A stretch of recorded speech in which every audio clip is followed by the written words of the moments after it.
per le spese mediche effettuate in centri privati e quindi non accreditati o pubblici, come può essere l'oculista, come può essere il dentista, come può essere anche la prestazione di un medico in intramenia che svolge la visita all'interno di un ospedale, se non si paga con bancomat o carta di credito si perde la detrazione fiscale. Tra l'altro non è più sufficiente come una volta conservare solo lo scontrino, ma bisogna addirittura conservare la tracciabilità del pagamento con bancomat, e cioè del POS, quindi il secondo tagliandino che esce dal pagamento con bancomat e che spesso viene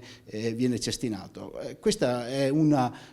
ingiustizia rispetto alle persone anziane che non hanno questo strumento, ma anche rispetto a tutti quelli che non conoscono questo problema, per cui di fatto nella legge di bilancio questa operazione frutterà allo Stato 1 miliardo di euro, quindi il 30% di tutte le detrazioni fiscali che ogni anno lo Stato dà ai cittadini. E quindi se non parliamo di una vera e propria tassa occulta o di mettere le mani nelle tasche dei cittadini con questa cosa, francamente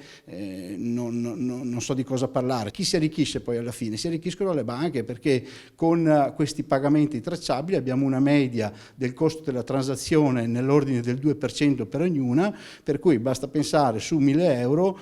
abbiamo circa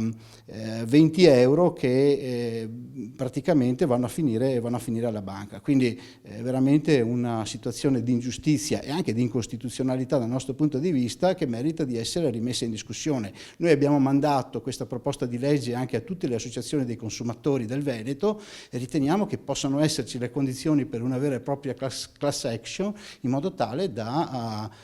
combattere questa ingiustizia che in modo diciamo subdolo e nascosto i cittadini non conoscono, ma scopriranno l'anno prossimo.